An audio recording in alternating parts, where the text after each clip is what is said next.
So he does have ADHD and he has anger issues. And so his mom reached out to me and said, "Do you think there's anything we can do?"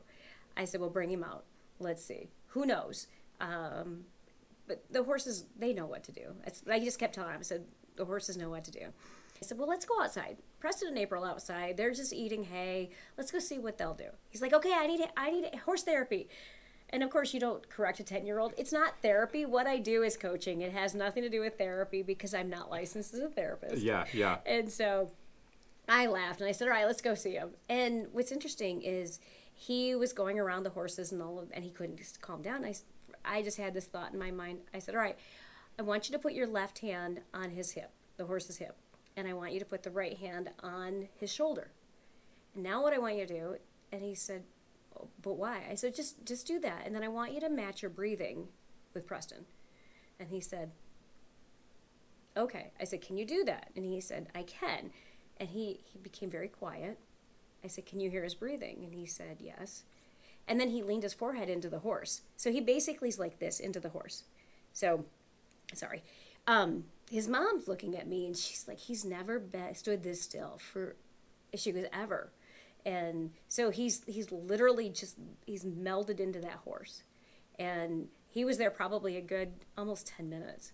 And then when he was done, he turned around, he's like, "Okay, I'm done. Now what can we do?" And I was just like, "Okay, well, that was 10 minutes of quiet. That was good, right?" And the horse, all he did was he stood there and he was eating the whole time. And then before they were going home, he's like, "I need more horse therapy."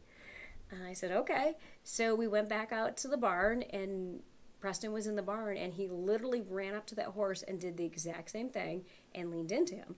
And he was there for another probably 5-7 minutes. And so when he was done, I said, "So what are you feeling when you're leaning into Preston?" He goes, "I feel calm."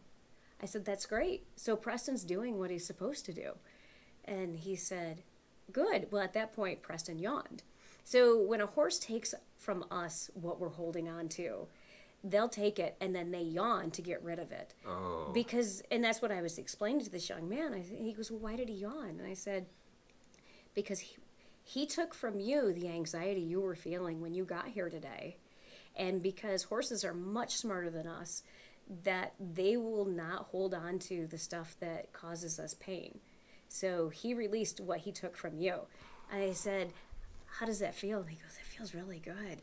And I said, "Great. So maybe when you're at school or you're at a soccer game or something and you're starting to feel anxious or angry or frustrated, maybe what you can do is take a deep breath and remember what it felt like being here with Preston." I said, "Can you do that?" And he said, "I think I can." I said, "Okay, great." So we have this little bit of conversation. He runs to front of my horse. Now, mind you, my horse is pretty big. He grabs that horse by both sides of his face, kisses the horse, and says, "I love you, Preston." Oh. Oh my gosh.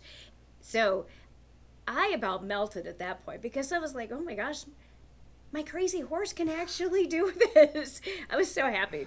So anyways, so they left, and his mom texted me, so that was on a Tuesday. She texted me the following Monday.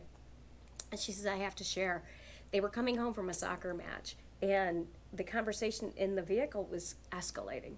And she said, all of a sudden, this little boy, he took a deep breath, and he put his hands on the dashboard and his head.